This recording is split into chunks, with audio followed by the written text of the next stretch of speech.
Praise the Lord. எல்லாரும் எப்படி இருக்கிறீங்க? நல்லா இருக்கிறீங்களா?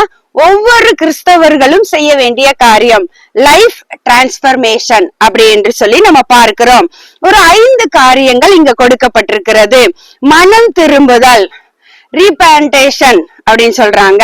அடுத்து செகண்ட் சால்வேஷன், 3 சால்வேஷன் அஷ்யூரன்ஸ், அதாவது ரட்சிப்பின் உறுதி, அது ஃபெல்லோஷிப் மினிஸ்ட்ரி அப்படி என்று சொல்லி பார்க்கிறோம். 5 விதமான காரியங்களை ஒவ்வொரு கிறிஸ்தவர்களும் செய்தால் சபை எப்படியாக வளரும், நம்ம எப்படி ஆண்டவருக்குள்ள நம்முடைய ரட்சிப்பை அலைவா வைத்துக் கொள்ள முடியுங்கிறதுதான் நம்ம இன்னைக்கு பார்க்க போகிறோம்.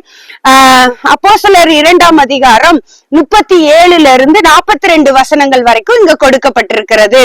இதை அவர்கள் கேட்டபோது இருதயத்தில் குட்டப்பட்டவர்களாய் பேதுருவை மட்டும் அப்போஸ்தலரையும் பார்த்து, சகோதரரை நாங்கள் என்ன செய்ய வேண்டும் அப்படி என்று சொல்லுகிறதை பார்க்கிறோம். முதலாவது மனம் திரும்புதல். நாம் செய்து கொண்டிருக்கிற அந்த பாவங்களிலிருந்து ஒரு மனம் திரும்புதல் அவசியமாக காணப்படுகிறது. இன்றைக்கு எவ்வளவுதான் நான் பாவம் செய்தாலும் ஒரு மனம் திரும்புகிற காரியம் இல்லாததை நம்ம பார்த்து கொண்டிருக்கிறோம் இந்த நாட்களில. 2வது சால்வேஷன், ரட்சிப்பு மிக முக்கியமானது என்று பார்க்கிறோம். நீங்கள் மனம் திரும்பி ஒவ்வொருவரும் பாவ மன்னிப்பு கண்டு இயேசு கிறிஸ்துவின் நாமத்தினாலே ஞானஸ்தானம் பெற்றுக் கொள்ளுங்கள் அப்படி என்று சொல்லி நம்ம பார்க்கிறோம். அப்போ நம்ம செய்கிற காரியங்கள் பாவங்களிலிருந்து நம்ம மனம் திரும்ப வேண்டும். மனம் திரும்பி பாவ மன்னிப்புக்கு என்று இயேசு கிறிஸ்துவின் நாமத்தினாலே ஞானஸ்தானம் பெற வேண்டும். இதுதான் சால்வேஷன், ரட்சிப்பு, ஒரு மனிதனுடைய ரட்சிப்பு.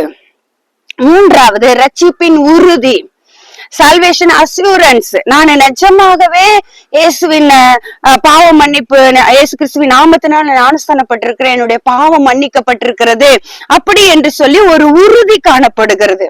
ஆமா, இப்ப நான் உண்மையாகவே நான் ஆண்டவருடைய பிள்ளையாக நான் மாறிட்டேன், அந்த ரட்சிப்புல நான் உறுதியா இருக்கிறேன் அப்படிங்கறத வரும்.